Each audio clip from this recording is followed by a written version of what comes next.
जय संविधान।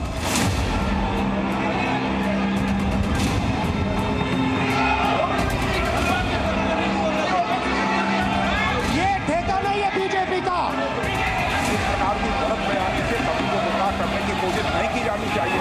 लोकतंत्र ने और संविधान ने मुझे सिखाया है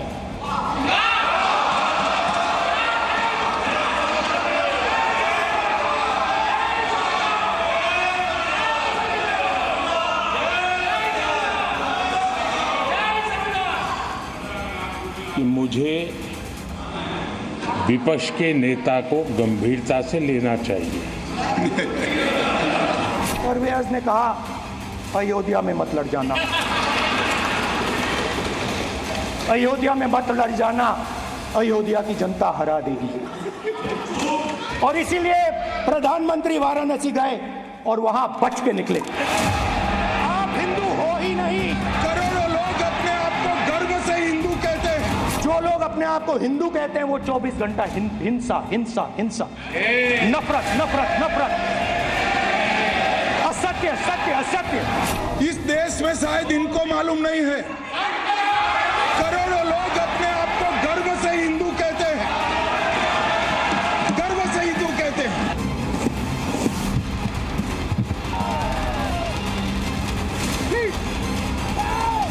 अग्निवीर को जवान नहीं कहा जा सकता। अग्निवीर यूज एंड थ्रो मजदूर। मैं नेता प्रतिपक्ष से विनम्रता पूर्वक अनुरोध करना चाहता हूं कि कृपया वह सदन को गुमराह करने की कोशिश न करें। अग्निवीर योजना के संबंध में बहुत सारे लोगों से 158 ऑर्गेनाइजेशन के साथ सीधा संवाद स्थापित हुआ है, उनके सुझाव लिए गए हैं, तब यह अग्निवीर योजना लाई गई है।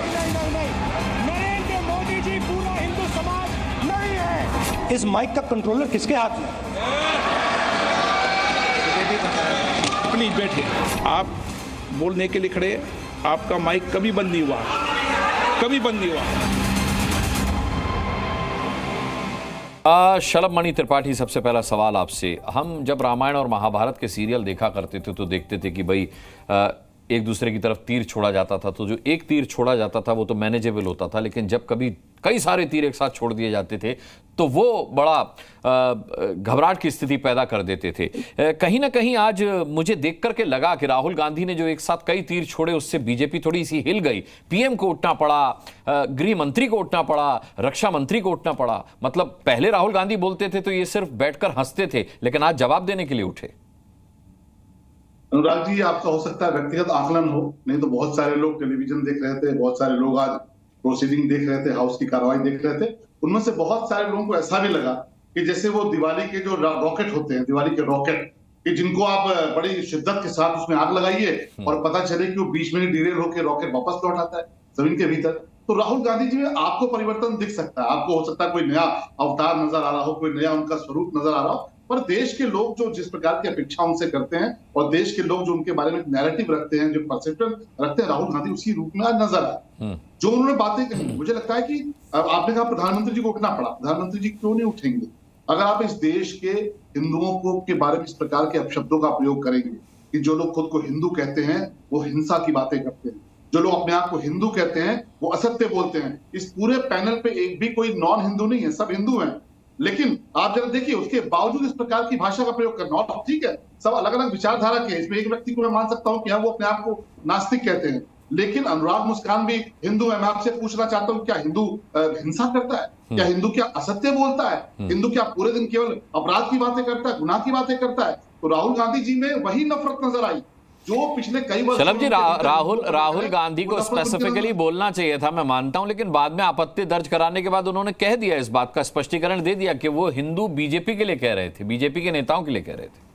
देखिए, ये मैं तो कह रहा हूं कि अनुराग मुस्कान जैसे कोई परम विद्वान हो सकते हैं कि जो इसका मायने निकाले, पर मेरे जैसा जो थोड़ा कम पढ़ा लिखा व्यक्ति है वो तो यही मतलब निकालेगा कि भाई जो हिंदू के बारे में उठाते, शुरुआत इसी से करते हैं कि हिंदू जो अपने आप को कहता है वो हिंसा की बातें करता है। मैं उनसे पूछना चाहता हूं कि जब इजराइल पे हमला हुआ और इजराइल पे हमले के बाद जब वहां से दरिंदे लौटे तो जो लोग जश्न मना रहे थे वो हिंदू थे या मुसलमान थे या सिख थे या ईसाई थे, ये जानना चाहिए। आज कश्मीर के भीतर जो लोग बेगुनाहों का कत्लेआम करने का प्रयास करते थे या कभी करते थे, वो हिंदू थे या कौन थे? मैं शलभ जी आपको बड़ी माफी के साथ रोकूंगा। मेरे साथ कृष्णपाल गुर्जर कैबिनेट मिनिस्टर इस वक्त जुड़े हुए हैं, कुछ ही समय के लिए जुड़े हैं, तो मैं एक बार उन्हें ले लेता हूं।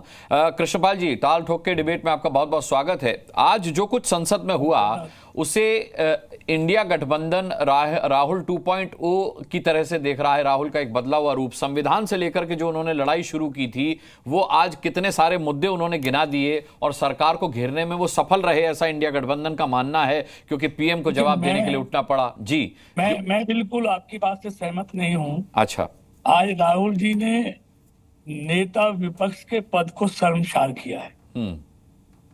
आज जिस तरह के तथ्यहीन बातें उन्होंने की हैं, बगैर किसी सबूत पर आधारित, जिस कांग्रेस नेता विपक्ष को ये नेता सदन और स्पीकर में अंतर मालूम ना हो, तो स्पीकर को नेता सदन कहता हो, उससे क्या अपेक्षा की जा सकती है?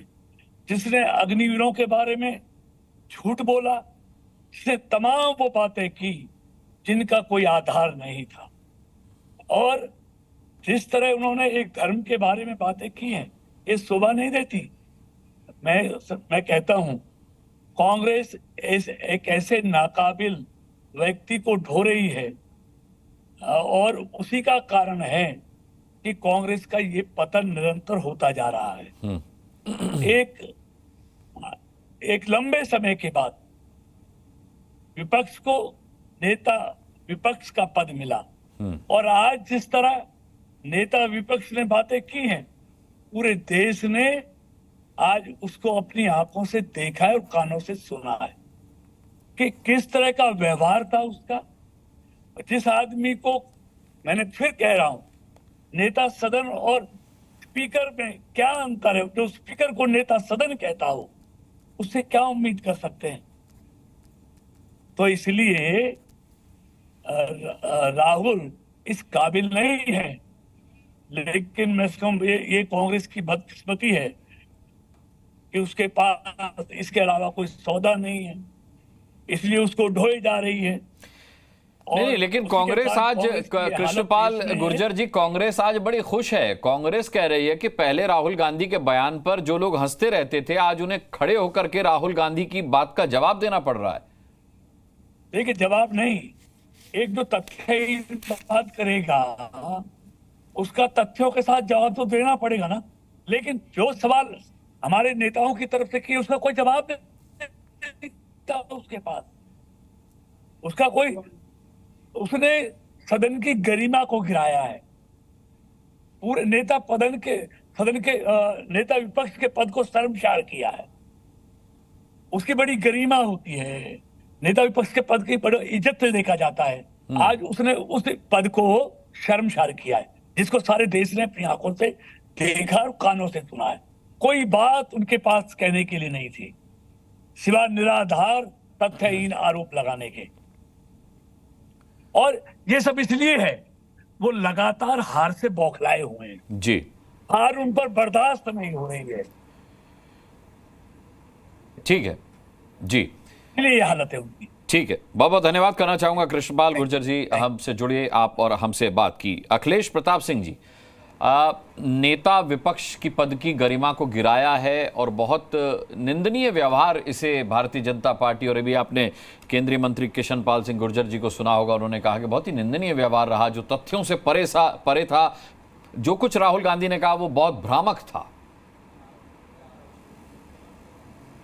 देखिए, केंद्रीय मंत्री हैं, उन्हें मोदी चालीसा करनी चाहिए थी, कोई इसमें आश्चर्य नहीं है जो उन्होंने कहा, उस पर हम क्या कहें।